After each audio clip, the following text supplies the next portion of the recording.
But beyond that, I think there was a fair airing of facts, and I think the judges followed the rules that were set out before them and assessed the evidence that was set out before them. Having said that, there are all these kind of limitations in the trial process itself. So is it fair in a legal sense? Probably. Is it fair in an ethical sense? I don't know. Genocide is a new word combining the Greek word genos meaning race or group, with the root of the Latin sidere meaning to kill. Became interested in genocide because it happened so many times. Power is all against one. Violence is the opposite. The extreme is one against all. This is Not to Forgive, but to Understand, a podcast series discussing genocide studies with experts and those connected to its critical questions. I am Levi, co-host with Saba Karim. And what we're about is really to try to understand why evil happens, why there are perpetrations in genocidal scenarios and scenarios of mass atrocity. Not to forgive, but to understand. Forgive, but to understand. Not to forgive, but to understand. Kjell Anderson is a jurist and social scientist specializing in human rights, mass violence, and atrocities. His research explores the motivations of perpetrators of international crimes, the criminology of genocide, and transitional justice. In this conversation, we discuss his work on the Dominic Ongwen trial at the International Criminal Court and the complexities of victim-perpetrators in legal and scholarly discourse. Let's begin with some of the descriptions or some of the quotations that you've mentioned in your work. And let me begin by reading three of them. So the first one is, Dominic Ongwen wasn't a bad person. He was a person who cared about people. But that was when he was still having a lower rank. That is one of the first witnesses you quote from. The second witness says, Dominic Ongwen was somebody who committed atrocities. He ruined civilians' properties. He also used civilians in a very bad manner. I cannot say he was kind. I did not see any kindness. And the third witness, the third interviewee, goes on to say, he, meaning Dominic Ongwen, was a balanced man, very balanced. I saw a kind of fatherhood in him. Now, my very first question to you is, who is Dominic Ongwen, and why has there been an obvious surge in scholarly interest in him in the last few years? Yeah, who is Dominic Ongwen? That's kind of the subject of my whole book, but I have a forthcoming book on Dominic Ongwen, but I don't kind of answer that question in a simple way, and it's not because he's extraordinary. In some ways he's extraordinary because obviously he's had this very specific experience of being someone who was abducted when he was 9 years old and becoming a child soldier and then becoming a commander, then obviously being prosecuted by the International and convicted by the International Criminal Court. But at the same time, I've been working on perpetrators for a while. I'm not sure how long, but for quite a while. And perpetrators are people. It's a very simple thing to say, but it's the reality. So that means they're subject to the same, roughly the same motivations as other people and the same foibles as other people. So they're also not unidimensional. They're not only bad and they're not only perpetrators. They're different things to different people. And in a way that is also kind of the approach of my whole book, is to kind of look at Dominic Ongwen through the eyes and through the experiences of other people, both in terms of the trial, but maybe even more so in terms of people that I spoke with who knew Dominic Ongwen. So he is all of the above. In fact, he is all those things. And so I would hear many positive accounts of him from people who were in the LRA, who experienced him in a certain way. They might experience him as obviously as a very adept commander.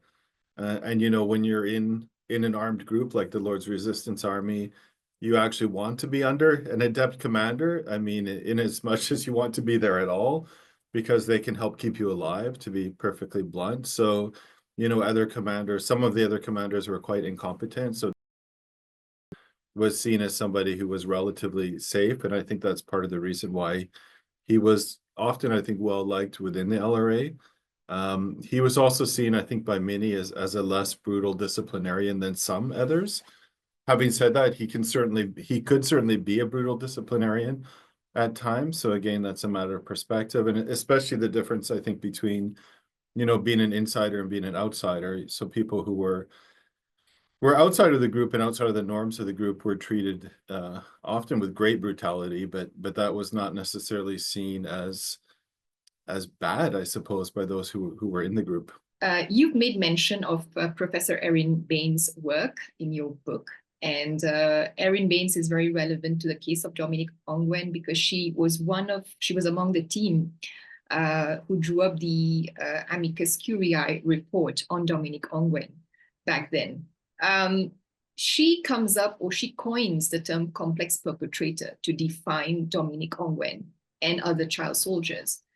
How different is this concept from Primo Levi's gray zone, which he evoked back then to speak about the victim-perpetrator or the perpetrator-victim?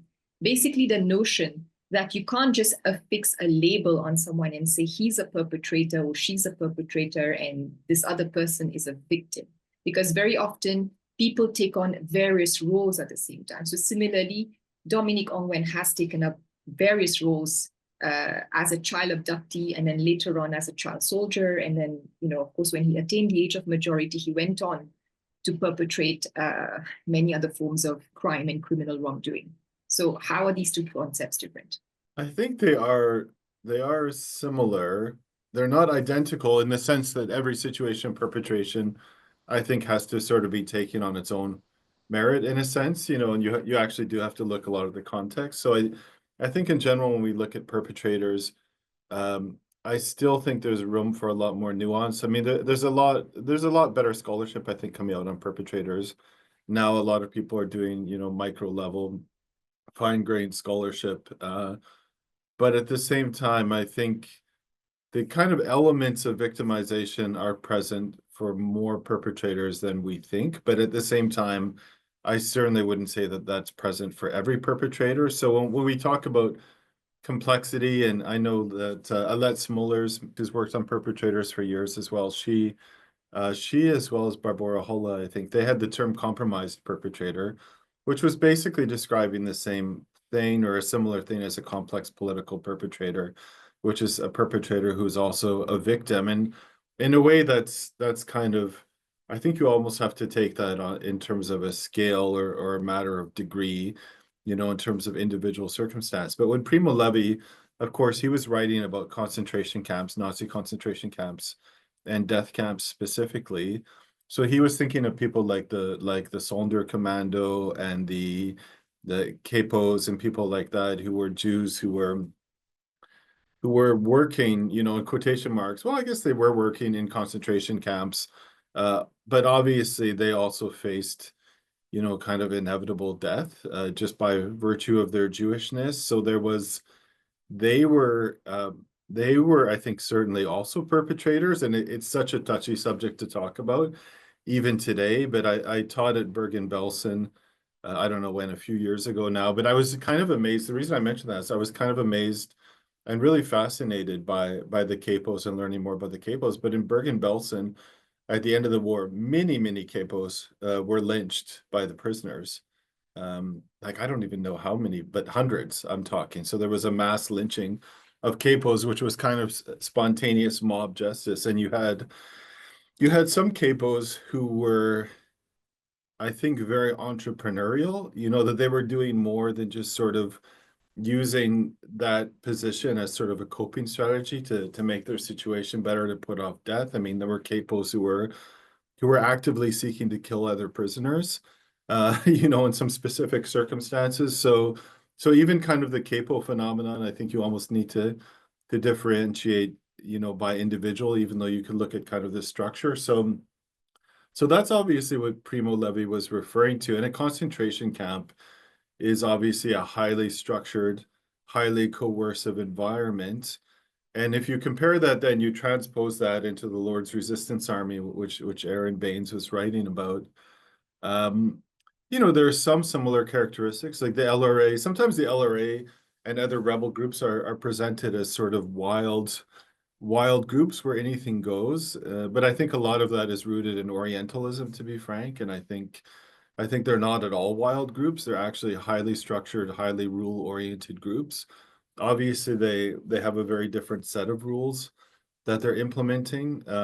It's still not a concentration camp. Like there's more flux and there's more flexibility than you would find in a concentration camp. So I think there are similarities and I think there are differences, but I think, yeah, in a way they're trying to get at a similar phenomenon, which is people who are clearly both victimized and perpetrators. And that is more common than we think, but at the same time, certainly not every perpetrator falls into that category. Thank you. So still on the subject of complexity, we are a generation of scholars who are well aware of the limitations of binary or categorical thinking, or what some may call the either or dichotomy. What is the value of the opposite of that, which is admitting variance and complexity in our work? And I say this specifically because I was really marked by some of the passages in your work. I'm just going to quote two of these sentences. The first one where you say, I quote, "The more I explored Ongwen's story, the less certain I was of achieving any moral satisfaction," unquote. The second one, I quote again, "The objective truths of the trial are no less distorted than the emotional truths in my interviews," unquote. How important is therefore the concepts of complexity and variance to scholarship and to our thinking, I think, in general? I think it's really important. And I think, it's a tricky one because on the one hand, you don't want to kind of enter into an absolute moral relativism, if that's not a contradiction in terms, in the sense that everything is just complex and we never know who the good guys or the bad guys are, quote unquote, and we don't know that, when you boil that down to its most essential form, does that mean we don't know what's good and what's bad? But of course, when we relate it to human beings aren't essentially good or bad, or they aren't essentially good or evil. So then you do need that nuance. And then if you obviously approach cases like Dominic Ongwen's, I think that's totally inescapable. Even in their opening statement in the trial, the prosecution was already speaking of mitigation of his sentence, which I think is, maybe not unheard of, but quite unusual that the prosecution is almost watering down its own argument from the start. I mean, from one perspective, but at the same time, the prosecution knew that this was going to be an issue, whether it's a legal issue or it's more of a kind of contextual issue that shapes what's happening in the courtroom. So they anticipated that. And I mean, to give the prosecution some credit, I think they also genuinely themselves believed that this was a complicated case, because when you have somebody who's abducted as, around a 9-year-old boy, he might have been slightly older, but in the end, the trial found 9 years old because they didn't have, proof otherwise. But yeah, a 9-year-old boy abducted on his way to school. Nobody says he wasn't a victim. Nobody. So the victims counsel, who of course are by nature very pro-victim, they also say he was a victim. But then the point of contention becomes, at what point was he not a victim, or how did that victimization impact what was to come later? So I think that nuance is crucially important. And I think, I think it's very much inherent to his case. And I think it's okay and important to be comfortable with being uncomfortable, and as I'm writing this thing, I'm also uncomfortable in the sense that it's, on the one hand, he was very clearly a victim, but if I swing the other direction and say he never did anything wrong, or none of what he did was wrong, that's also problematic. And I've also spoken, to his victims, sitting face to face. And of course, also I've read the trial transcripts of some of the horrific stories told by victims. So yeah, so I think they're actually not mutually exclusive. Both things are true at the same time, that he suffered horrific violence and then went on to commit horrific violence himself. So these are two ideas that for a lot of people, maybe for myself as well, sit somewhat uncomfortably together. But at the same time, that is the reality of the situation. And in a sense, they're not contradictory. I mean, even in her opening statement, then prosecutor Fatou Bensouda, I'm slightly paraphrasing here, but only slightly, but she said kind men can do cruel things and cruel men can do kind things, which of course is very much true, but a lot of people don't seem to be comfortable accepting that or even kind of facing that. It's more comforting, I think, to be sitting in a very clear victim-perpetrator binary, where we just look at Dominic Ongwen as an adult, as somebody fully responsible, and none of the horrific things he endured had any impact on what he did later. But that's not logical. So let's talk about this in terms of the impact of this categorical approach to thinking, the binary approach to thinking. How does that play out in a scenario where we're talking about a trial and a victim perpetrator?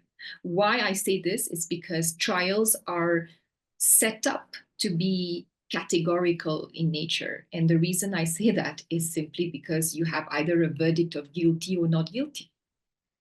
So how did you feel, if at all, that the trial system suffered from certain limitations when it came to the trial of a victim perpetrator or complex perpetrator? Yeah, there are tons of limitations. I mean, by nature of the trial itself, even by nature of the jurisdiction of the court and the procedural rules of the court. Of course, the ICC has jurisdiction over people over the age of 18.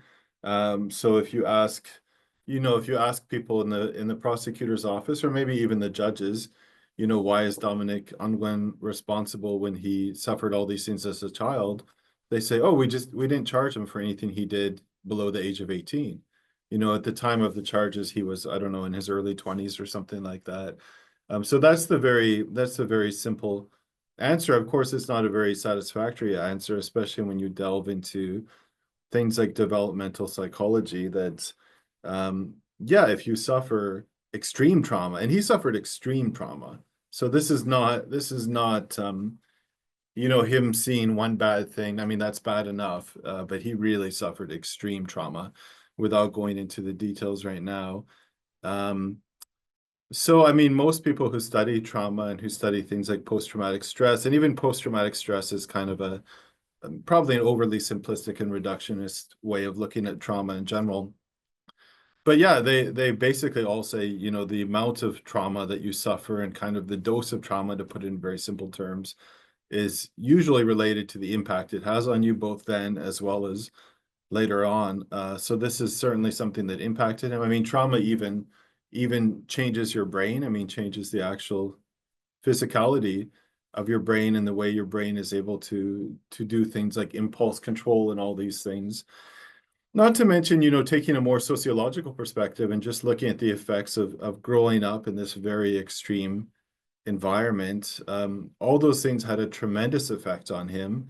He was never involved in any form of violence, as far as I could ascertain, before he was abducted by the Lord's Resistance Army. He was raised in a relatively happy, relatively secure household. I mean, even the context of civil war in Uganda in the north at that time. He had good parents. They weren't overly disciplinarian or overly permissive, as far as I could tell. I mean, in short, he had a pretty ordinary childhood, all things considered. So everything that led him to that place happened after he was abducted. So that's when you sort of then attach that to the trial process. Trials don't really actually deal with childhood socialization or things like that. They just go, okay, we're looking at, the elements of crimes. What was he charged with? Is there evidence that he committed those acts? Can those acts be linked to him? And then you could get obviously to different theories of criminal responsibility. The only place that sort of comes in is things like sentencing, obviously, where you have these broader factors that can be considered in mitigation. And the court actually did consider it, and they, by their own logic, they knocked 5 years off his sentence. So they would have sentenced him to 30 years, and they sentenced him to 25 years instead, is basically what they had said themselves. But that doesn't, that's sort of approaching it at the margins. That's approaching it at the edges. It's actually ultimately deemed not relevant for culpability. So the core issue of the trial, is he responsible for these things in a criminal sense? It's basically irrelevant for that, because it's stuff that happened beyond the period of the charges. So that's a very reductionist approach, you know, and obviously when we contrast a criminal trial with something like restorative justice or different modes of transitional justice, and there are a lot of different scenarios there. There are a lot more nuanced ways of approaching things than just, did you do it? Did you not do it? Yeah, so this kind of adversarial binary context obviously is very limiting in terms of how the parties can approach the case and in terms of what the outcome is for Ongwen ultimately. So a few conclusions that we can draw from what you said is, first of all, that yes, the trial system is reductive. It does reduce a person's label as being either guilty or not guilty.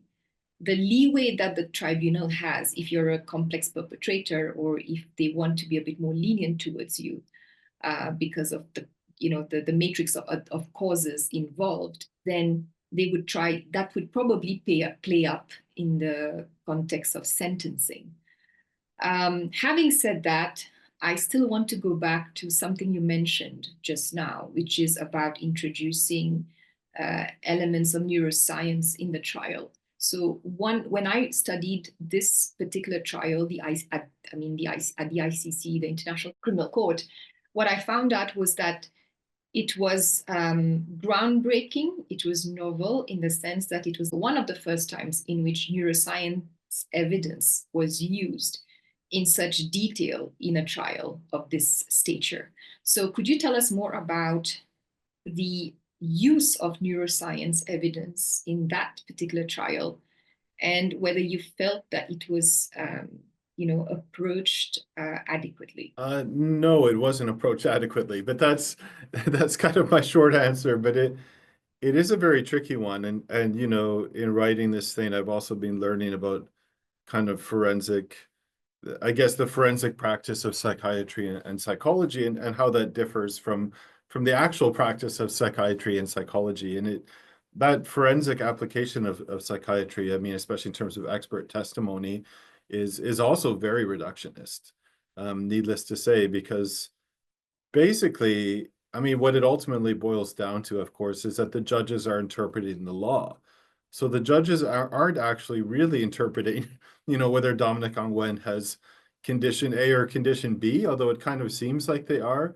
They're obviously looking at, you know, Article 31 of the Rome Statute, you know, whether there are basically whether it destroyed his ability to tell right from wrong or control his actions, you know, in kind of a simple boiling it down what it says about mental illness in the Rome Statute. So yeah, so then of course you have all these different experts coming in. I think you had 6 or 7 experts in total testifying in the trial, both in terms of his mental state at the time of the commission of the crimes, and of course fitness to stand trial today, which are separate issues, but both were brought to bear in terms of the trial itself. So yeah, so I mean, I think you have, when you sort of try to assemble a narrative in terms of what they said in the trial, it's not very coherent. It doesn't really make a lot of sense, but in a sense, it doesn't have to be very coherent because, of course, if you're a prosecution expert, you're essentially just trying to rebut what the defense is saying or trying to exclude the possibility of a mental defect or disease that could exclude criminal responsibility, which is actually very narrow, as I was saying, under the Rome Statute. So you could be, you know, in simple terms, you could be very mentally ill and still not meet the standard of the Rome Statute. So then if you go more into kind of neurology and neuropsychiatry and those kinds of things, actually looking at the brain, I mean, it also came in the trial, but it was kind of, again, it was kind of bits and pieces, and it wasn't very coherent because they're not really looking, you know, in detail at his socialization. They also weren't really looking at the development of his brain, and that's also quite speculative. It's all quite speculative because obviously there's no longitudinal aspect. They're not examining him at 9 years old and then, you know, as a 20-year-old commander, and then again once he's out of the LRA. So they're looking at, you know, things like witness testimony and witness statements in terms of what he was like at that time, which is very, very limited actually. And then they're doing things like psychometric testing, but then, you know, there's a kind of extrapolation back to, you know, if he has if he has these symptoms now, did he have those symptoms at the time? And then you have to kind of link that to witness testimony. So it's actually very incoherent. I'll be honest with you, and kind of the version of PTSD and a lot of these conditions that came up in the trial that you get is also very reductionist and very, very simplified from the way that psychologists and psychiatrists actually use it. I mean, I could give you an example. You know, the defense experts during the trial, they were sort of, I guess they were cross-examined, I guess would be sort of the right word, or they were rebutted by the prosecution experts after their testimony. And they were basically saying, both the experts as well as the prosecution themselves were saying, well, your assessment of Dominic Ongwen changed over time. You know, this shows inconsistency. This shows that you don't really know what you're talking about. And the defense expert said that that's normal. You know, that's what happens when you're meeting a patient and you're having conversations with a patient, you know, over months and over years, that actually your assessment of them does change as you learn more about them. And it does change also as they change, I suppose. But that's seen kind of in the forensic context, that's seen as an indication of unreliability. But in fact, it's not unreliability. It's just the practice of psychiatry and also the way that individuals change over time. So what sort of period are we talking about? We're talking about, are you referring to 2015, the trial stage, and then there was 2022, the appeal? I would have to go back and check, but they first met him, I think, 2015, 2016, something like that would be when they first met him. So obviously they've continued meeting him, because that's also the thing with the defense psychiatrists, is that they're not only, and this was kind of raised as problematic in the trial, they're not only assessing him, but they're actually treating him in a sense as well. So actually they've been meeting him, I guess, for at least 5 years. I suppose they're not meeting him anymore because now he's been transferred to Norway. There's also a psychiatrist in the detention center. There are a lot of people involved. So there are detention center psychiatrists who are also writing reports. Some of those reports also made their way into the trial, even though they're not, you know, court experts per se. And then, of course, the chamber had its own expert, but the chamber expert was just dealing with fitness to stand trial, not with, you know, the exclusion of criminal responsibility. And then there were, I think, 3 prosecution experts and 2 or 3 defense experts. I'm forgetting now. So this is a lot of psychiatrists. They're all using different methods, and actually they're reaching different conclusions. So I mean, like the chamber expert said that he had the worst case of PTSD he'd ever seen. Mm-hmm. And he's somebody who was an expert specifically on PTSD. So he, in the context of wars and kind of post-conflict environments, and then, of course, the prosecution expert said he doesn't have PTSD. I mean, none of the prosecution experts. So with all of this in mind, there's evidence which contradicts itself, not just from different experts, different forensic experts. We also have the same person sometimes contradicting, themselves in terms of the evidence they give about a person, and you justify it for very good reason, that it's because the expert witness may have gotten to know the defendant better over time, for instance. This is just one of the means in which trial is, when you look at it up and close, you realize that it is more complicated than we imagine. You realize that it is more chaotic after all. As a legal scholar, why is the tribunal system or the legal system believed to be a pure institution by many? And why is it in truth not? In my book, I use the phrase "the romance of legal formalism," and what I mean by that is that I think there's an intrinsic appeal to the idea of a process that's very systematic and very formal, where evidence is tested according to agreed upon rules, and there's an adjudicator or several adjudicators there who are to interpret the way the rules are applied. I mean, being judges, of course. So there is something attractive to that, about that. And I think courts also take for themselves kind of the imprimatur, that they're the ones who decide what's true and what's false. And obviously there's some value in that. I mean, to be clear, I mean, it's a very extensive fact-finding process. I mean, if you look at the Ongwen trial, I think the prosecution interviewed at least 1,000 people, many of whom, of course, did not end up testifying in the trial. And the defense also interviewed very many people. And then we're talking about tens of thousands of pages of discovery of documents. I mean, in the case of the Ongwen trial, there were a lot of radio intercepts, for example. So that's where, different security organs of the Ugandan state were basically intercepting communications in the LRA, and then they were transcribing what they heard into these logbooks, and that was a whole thing. So there's tons of evidence, in other words, and it's all examined systematically. Having said that, I found errors, in some of the evidence, not to go into it in detail, but sometimes the court actually gets things wrong. Sometimes witnesses, of course, contradict themselves. Sometimes they say things in court, and they say something different to me, and I don't really delve into that in the book, especially because, sometimes we're dealing with protected witnesses, which I don't want to mess with for obvious reasons.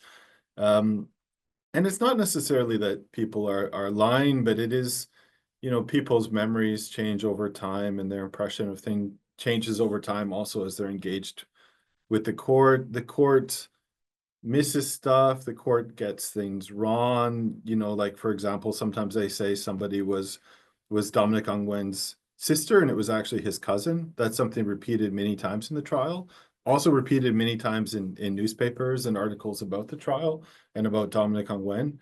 And the reason for that is basically because in the Acholi culture, that sometimes these words are used somewhat interchangeably. So sometimes the way they use relational words in terms of, who's an uncle, who's a brother, it's used differently than we use it in Western countries. So the court also misunderstood that.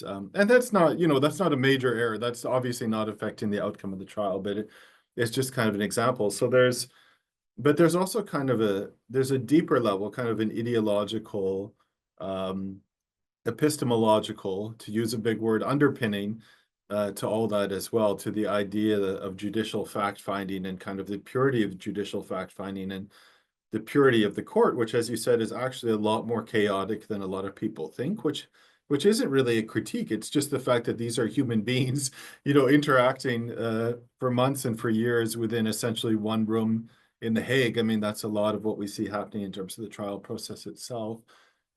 So the results are also a process of that interaction and of people's strength and also people's flaws at the same time. So that kind of elevation of judicial fact-finding is also dismissive of other knowledge systems and other methodologies for gathering information, whether it's somebody like me who's basically a social scientist who's out interviewing people, or whether it's, Acholi beliefs and Ugandan beliefs themselves, and the way they approach things like spirituality, for example, and kind of how they see the world is very different than how people see the world sitting in a courtroom in The Hague. And they certainly privilege, this knowledge system, and the court is kind of predicated on that, right? It's not, the court doesn't kind of have multiple knowledge systems. It's got one knowledge system and one kind of way of assessing information, essentially. It doesn't look at other kind of cosmologies or anything like that. And maybe it couldn't. Maybe a court couldn't or shouldn't do that kind of thing. But at the same time, yeah, it is inherently just kind of one form of truth-telling, which is quite limiting. Of course, it's also limited just by by jurisdiction, which is kind of a dry thing to talk about. But they're just talking about, stuff that relates to him, and Dominic Ongwen, and they're only talking about stuff that relates to the period of the charges, which was 2002 to 2005. He was in the LRA for much, much longer than that, for 20-something years. So why did the prosecution choose those years? I mean, that's kind of a complicated discussion, which has to do with pragmatic considerations, but also just with legal jurisdictional consideration. But that already is quite limiting. So if you're trying to, for example, if you're also trying to tell a story of the LRA or of the war in the North, just based on one trial, it's going to be a super limited story, which a lot of people forget again, because you're only dealing with, you're not dealing, for example, with Raska Luquia, because Raska Luquia is dead. So his name comes up in the trial, but he's not on trial. And it's just because he's dead. you know, and there are many people who died before these 5 individuals were charged as well by the ICC. So, you know, when I speak to people in the office of the prosecutor, why did you charge Dominic Ongwen? You know, sometimes they're quite honest with me, especially former people, and they say, well, we had, you know, a few weeks, we had a month, we had whatever, 6 weeks to find some names at that time because we needed to start prosecuting people, and we found the best evidence on him in that time. And it could have easily been somebody else, but it wasn't somebody else, which doesn't mean that he didn't commit the crimes, but it is international justice is defined by this selectivity. That's the way the whole system functions. So there's an element of randomness there as well. So you just spoke about magic, about the importance of magic in actually culture. And I think I've also seen various passages in your work that address these matters. I want to go to something that, again, involves the tribunal and the system that Dominic Ongwen was subjected to. Because criminal responsibility, as we know, relies heavily on the accused agency or involvement or culpability in the crime. In other words, the court must assess causal factors involved that led in the commission of that crime. You mentioned in your book, as I said, you talk about, you know, the importance of magic to that culture, that specific culture that Ongwen and Joseph Kony came from. And you also mentioned the involvement of magic in the orders that were passed down by Joseph Kony to the soldiers, to his underlings in the LRA. You also mentioned the impact of magic on the thinking of even Dominic Ongwen when you dug into his background. So in a typical Western tribunal system, that where, you know, that Ongwen was subjected to, there is no place for these beliefs and their influence and the understanding of their influence on agency, on personal responsibility, and ultimately on criminal liability. How fair, therefore, are these trials? Yeah, they're fair according to their own internal logic. So there's an element of fairness there. But I mean, the few times that Dominic Ongwen spoke in the trial, I mean, from his perspective, which isn't the gospel truth either. It's again another perspective, another truth. But he was kind of baffled by the frameworks that were being applied to him, because he said, why wasn't I also protected by these same rules? Which is actually also technically true. I mean, the fact that he was abducted was a human rights violation committed by the Ugandan government. I mean, they didn't abduct him, but they failed to protect him.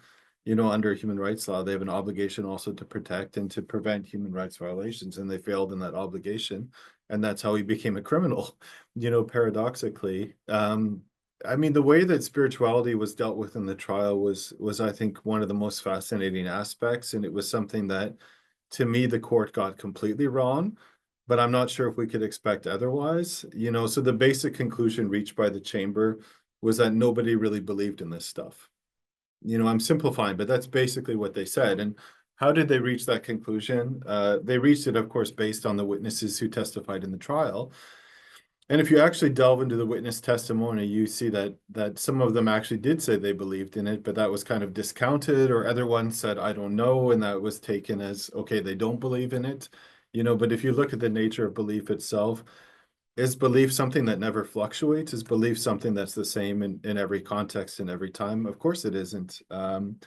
So, I mean, it was really interesting, the testimony of Christophe Titeka, he was a development studies professor in Belgium, and he was testifying especially on these spiritual aspects. So he was a witness for the defense.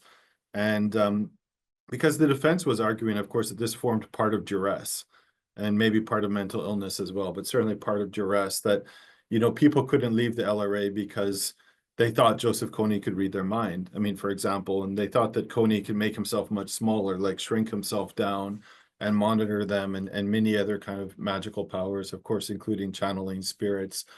So they were, after he testified, then he was being cross-examined by the prosecution, and also not cross-examined, but asked questions as well by the judges at the same time. And so he would say things like, the LRA, they believe that a stone could be turned into a grenade, could be turned into a bomb. And of course, this was kind of derived also from Alice Laquena, this woman who was kind of the precursor of the LRA. So yeah, he would say stuff like that, and then the judges would ask him, "But can it really? Can you really turn a stone into a grenade?" And he would say, "Well, no," but he was kind of baffled by this question. And so what the prosecution argued and what the judges also found is that this stuff was essentially untrue, so it doesn't matter, which of course is coming from the perspective of a social scientist is kind of ludicrous, that when you talk to a believer, whatever belief you're talking about, all that matters is whether they believe it. You can look at it maybe from a scientific perspective, maybe you're a cosmological perspective, if you're saying God exists and you're trying to prove that he does or doesn't exist, maybe that's another perspective. But in terms of how it impacts the behavior of the believer, all that matters is that they believe, and that belief isn't the same all the time. So that made no sense, and that was really a good example of kind of a privileging again of this kind of Western epistemology, that the judges were kind of saying, of course Joseph Kony couldn't read minds. I mean, that's not possible, is it? But at the same time, the reason I say they got it badly wrong, I mean, there are a few reasons for that. And one is because I've interviewed, I'm not sure how many, but probably more than 60 former LRA. Almost all of them spoke about spiritual things. Sometimes I asked about it, sometimes I didn't ask about it.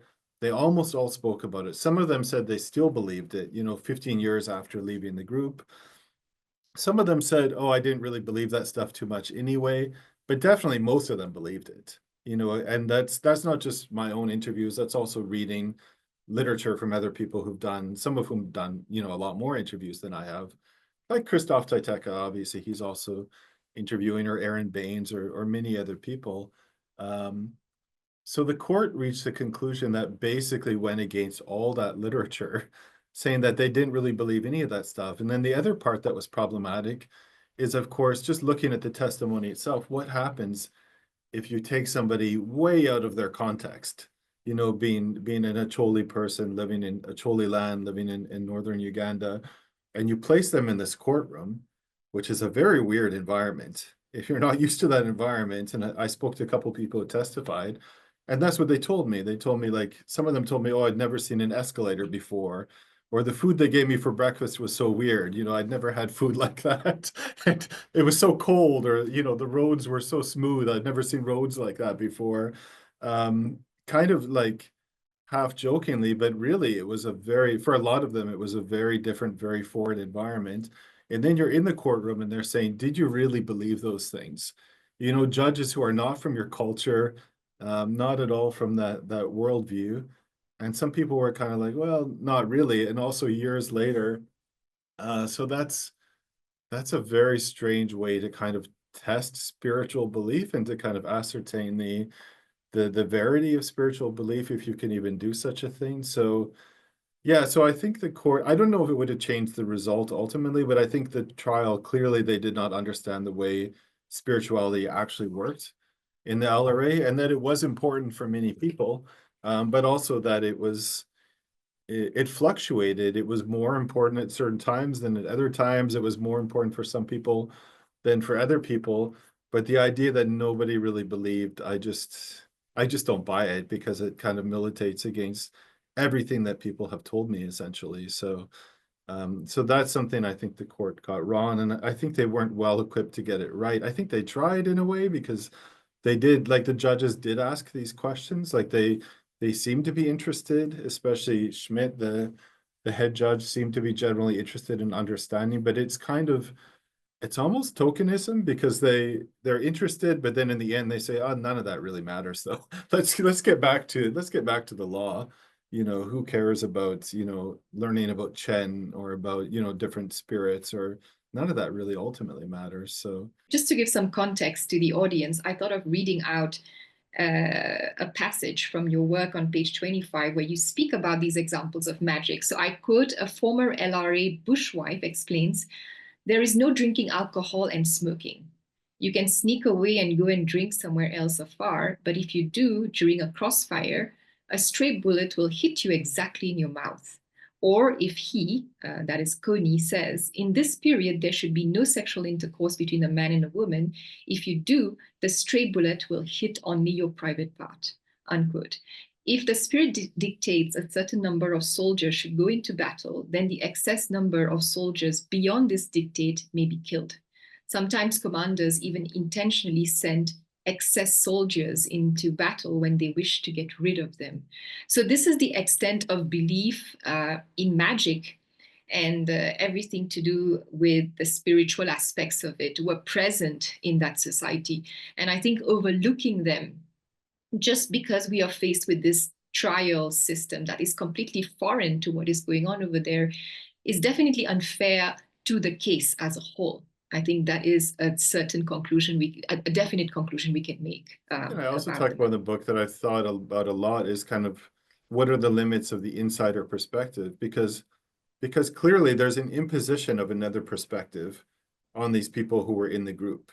You know, they don't share that perspective. They don't share that normative system. They don't understand to some extent that normative system. And especially Dominic Ongwen personally, that wasn't the reality that he lived in. You know, his sense of right and wrong was shaped by a very different set of rules. But at the same time, you know, can we really take the rules of the insiders as being authoritative? Because sometimes those rules are very, very abusive, to put it bluntly. Is this a sign of the continuation of a colonial dominance over these cultures, although we live in a so-called post-colonial system today? Yeah. I mean, obviously, it was a frequent critique made by many African states, and the former prosecutor. I mean, the prosecutor who started. Actually, that's not true. She wasn't the prosecutor who started the Ongwen case, but she was the one who spoke at the opening, and that's Fatou Bensouda, who of course is herself African, and her rebuttal to that critique was always, the victims are also African.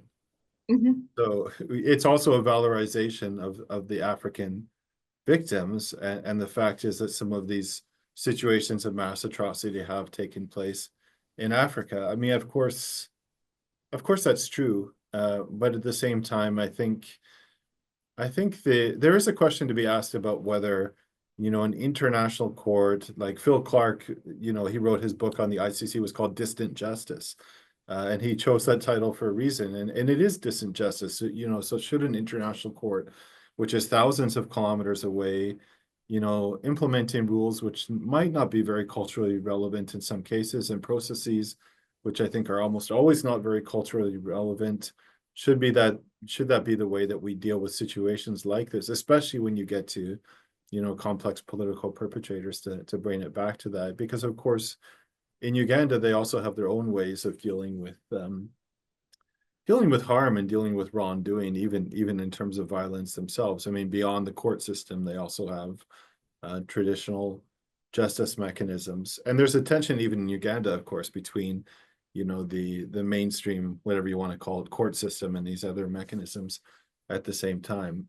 So some victims also want that as well, especially in the North, who say that it's more appropriate to have a process where people are allowed to openly speak about the harm that was done to them and the harm that they did, and to kind of try to reconcile those things rather than having this Western court system. What is unique about your work? What research gap did you identify and try to address in your book? Yeah, that's an interesting one. I mean, I think I've obviously been working on perpetrators for a while, so that's one of my main areas and something that interests me a lot. And I've done research, I've done interviews with perpetrators in a lot of contexts, you know, from Cambodia to Bosnia to Rwanda, Burundi, Uganda. I'm forgetting a whole bunch, but I've done it in a lot of places. And something that emerged from that pretty quickly when I first started doing that kind of, you know, field research, probably around 2008, I think, something like that, is that these stories were more complicated than I thought. And, you know, it's kind of a classic realization. I'm not the first one. You know, you could go back to Hannah Arendt and the banality of evil. And I don't know if it's quite the same in the Rwandan genocide, because you're dealing with kind of intimate violence. You're not dealing with a bureaucrat who's thousands of kilometers away like Adolf Eichmann was. But at the same time, you quickly realize that these stories are more complicated than we think, and that ideas of kind of, essentially pathological perpetrators often aren't very applicable. They might be applicable with some individuals in some cases. So Dominic Ongwen was kind of the apex of that, because here you had a situation of somebody who was clearly a complex perpetrator, clearly a victim. As I said, nobody disputes that. I've never really heard anybody say that he wasn't a victim, at least at one point. So I thought it would be interesting to do something that was a lot more fine-grained, because some of my other work has also been very comparative. And this is very not comparative, because I'm writing about one person. Obviously, I link him a bit to the broader study of perpetrators, but yeah, it's a very intimate portrait of one individual, told largely through people who know him. So I interviewed, I think about 90 people, give or take. And most of them, like 80% of those people, were people who knew him personally. So these were people who were there when he was abducted, for example. They were people that he abducted and people that he victimized, people that served under him in the LRA, people that were his commanders in the LRA, lawyers working on his case, several of his family members, both from before he was abducted, but also from when he was in the LRA, in terms of his wives, but also in terms of the people who raised him in the bush. Yeah. I interviewed several of them. So I got this very, in a sense, very broad, but in a sense, very narrow perspective, on one individual and the dimensions of one individual. So I think that's actually the value added in my book, and in what I've learned through working on this book as well, is that it is actually very nuanced, and it is actually a very intimate portrait, even though I don't claim, to know everything about Dominic Ongwen. It's a very intimate portrait from people who are telling me what they experienced, what he was like, what their conversations with him were like, what he was thinking, what he was feeling, through their eyes, obviously. And yeah, throughout his whole life, basically, from when he was a young child to when he was in the LRA to nowadays when he's sitting in prison. So what are the realizations? I mean, you mentioned your experience of studying perpetrators and how you wanted to be more focused in studying, in taking up this project on Dominic Ongwen. What have been the realizations you feel you have gained or that have evolved as you conducted this specific, project? It sounds kind of glib to say, but I think it is a lot more complicated than we realize in many cases. And his circumstances are somewhat unique, not unique for child soldiers, but unique maybe among, there are different kinds of perpetrators. Like somebody who joined the SS is going to be a very different kind of life trajectory, I think, than somebody who's abducted as a 9-year-old into a group that's kind of cult-like in many ways.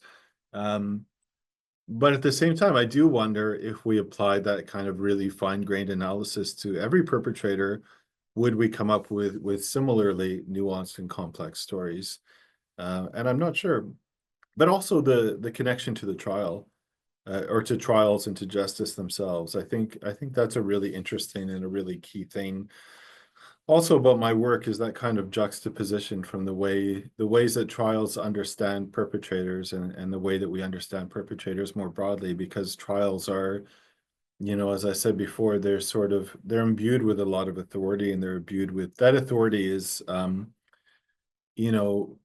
both obviously legal authority, but it's broader than that. It's a kind of epistemological authority as well. It's seen as establishing ultimate truth. But when you start digging deep into the trials themselves, you learn how kind of fraught they are, and how contradictory they are, and how fragile they are, in a sense. How they could have easily gone in different directions, and what stories are told and what stories aren't told, and what's left out. I think that's true of every trial. Do you deem the judgment handed down to have been fair? First to Dominic Ongwen, and to future complex perpetrators and child soldiers like him. I ask this because we know that judgments handed down by courts, as important as the ICC, become binding and persuasive precedents for courts across the world. That is actually a tricky one. I think it's fair according to its internal logic, and I don't think that the trial was an unfair trial, you know, through the metrics we usually use to assess fairness in the context of a trial. Like, I think his case was heard. I think there were issues with his legal representation, especially his lead counsel, Crispus Ayena, which I won't go into now. But beyond that, I think there was a fair airing of facts, and I think the judges followed the rules that were set out before them and assessed the evidence that was set out before them. You know, having said that, there are all these kind of limitations in the trial process itself. So is it fair in a legal sense? Probably. Is it fair in an ethical sense? I don't know. Maybe not. But it's difficult to say. I mean, maybe I change my mind one moment from next, but I certainly think his story is a tragic story. You know, I think whatever way you look at it, I don't think it's a story that should be kind of celebrated in the sense of, you know, vindication or justice being done. I mean, that is true for some victims, and I obviously respect that for some victims, the verdict was definitely satisfying, and that's important for those people. But at the same time, it's tragic because of the circumstances through which he was brought into the justice system, and how he became a perpetrator in the first place. And he's had a terrible life. I mean, to put it bluntly, you know, and you could hear that when these couple of times in the trial, when he gave unsworn statements, that he's unhappy. It's difficult maybe to find insights on his own life because he doesn't have this broader experience. I mean, I think paradoxically, being involved in the trial has started to give him that broader perspective, because he's meeting all these people who obviously are not in the LRA and who have a very different perspective on life and on the world. And he's seen and experiencing new things. Even in prison, he's seen and experiencing new things, you know, whether it's, you know, taking piano lessons or learning English, or all these things that were denied to him. And ironically, you know, he gets them years later only by being declared, you know, an hosti humani generis, you know, an enemy of all humankind in a sense, and somebody who's guilty of crimes against humanity. So in a global sense, his life is very unfair. You know, it's not a good life, and he didn't have much of a chance. But through the lens of the trial, in some sense, justice was done, but it's not a just life for him that he's experienced. And, you know, I obviously, I don't want to take away completely his own agency in these things, but I think it's also undeniable, at least from my perspective, it's undeniable that his options were severely constrained through these circumstances that happened to him, that were, you know, if you get into the nitty-gritty of what happened to him, it's extremely disturbing and extremely violent, as I've kind of alluded to earlier. So yeah, he suffered a lot as a person, and I think he continues to suffer, and his victims also suffer at the same time. So it's an unhappy situation, and it's a tragic story, and it's a tragic life.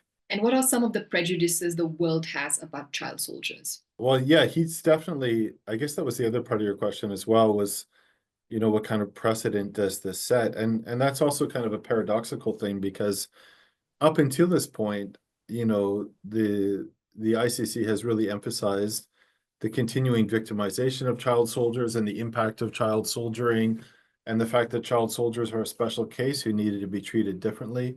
But a lot of that was actually set aside in the case of Dominic Ongwen, or he was kind of, the defense called it the Ongwen exception, in the sense that he was sort of separated from that experience of victimization and of child soldiering, and that his situation was treated as somehow distinct and somehow different than other child soldiers, when in many ways it was actually quite typical.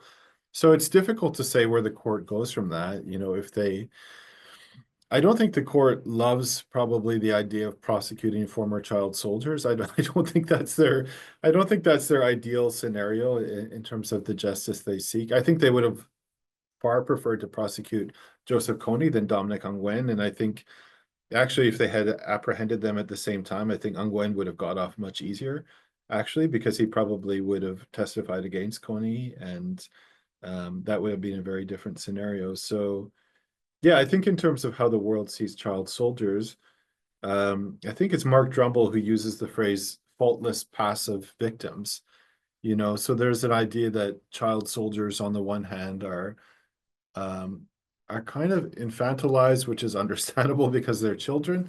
But the idea that they have no agency, that they're always victims on the one side, on the other side, there's a lot of stigmatization of child soldiers, that they're really damaged, which of course sometimes they are, but not always. But the idea of them being damaged is actually damaging as well in terms of their life after being child soldiers. So yeah, the idea that they're really damaged, and the idea that there's kind of no coming back from being a child soldier, all these things can be very damaging. Of course, if you're a woman, if you're in a forced marriage, there's a whole other set of stigma that can come with that.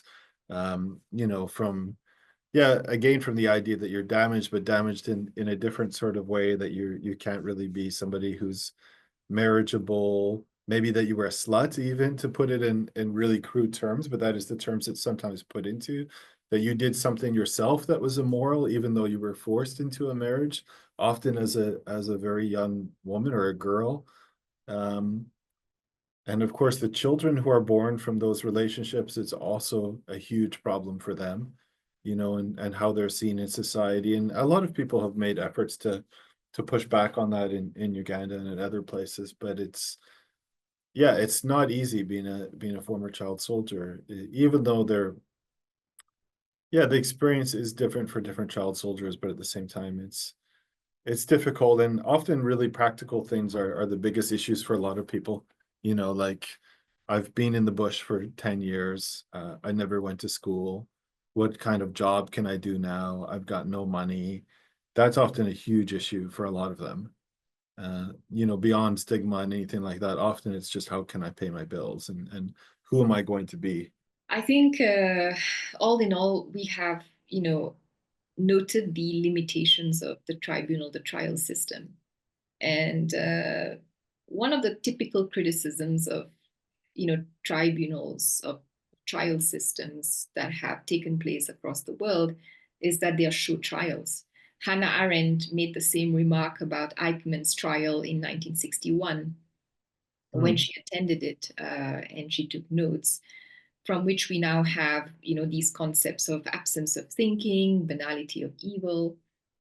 So my question is, at the end of the day, we as legal scholars, when we look back on all of these trials, these impure institutions that are limited, reductive, that never factor in, all the causes that are really involved in assessing criminal responsibility, can we say that all the trials out there are in truth show trials, where in a way it is quite predictable, in most cases, let's not generalize, what sort of outcome there will be when we're dealing with somebody who's offensive to mainstream morality? Yeah, well, international trials, especially, maybe less so if it's somebody who's, stealing from a Walmart in Winnipeg or something like that. That's obviously a very different scenario. But international trials, I think, they are show trials. Show trials is a loaded term, because that obviously makes it sound like there's no legitimacy to them. And I'm not necessarily saying that, but there's show trials in the sense that they are trying to show justice being done. And also, because of this selectivity of the trials, they are sort of symbolizing the defendants. You have the ICC, they charge 5 people for the LRA insurgency. None of them, of course, are from the government. They're all from the Lord's Resistance Army. 3 of them are dead. 1 of them is at large, that being Joseph Kony. Ongwen is the only one actually on trial. So Ongwen comes to signify what the LRA did, in terms of everything, the forced marriage, the abduction of children, et cetera, et cetera. So there is a highly symbolic aspect to that, which goes way beyond, just the culpability of one individual accused person, which I think is also problematic for the defense side of things. So there is always this element of theater and this element of display that I think happens in any of these international trials. It's especially apparent, of course, in the opening and closing statements, and maybe in the judgment itself, in the reading of the judgment itself, that these people become symbols of the idea of justice. They become symbols also of victimization and perpetration for an entire conflict or an entire atrocity. So yeah, in a sense, they are show trials. But of course, when we say show trials, often we think it means that it's all a farce, that there's no actual evidence being assessed. Like if you go to, kind of the communist regimes, for example, and I don't think that's the case here, but they are putting on a show. And of course, we've seen that, going way back, whether it's the Nuremberg trial or the Eichmann trial. So there's also this kind of sense of capture and display. We've captured the bad guy, which makes all the rest of us safer. And we're showing you them, and we're showing you what they did. So that, I think, is always present. And the marshaling of stigma against that individual is crucial, I think, for the whole process. This was Not to Forgive, but to Understand, with our guest, Kjell Anderson. To our listeners, don't forget to like, subscribe, and stay tuned for more discussions.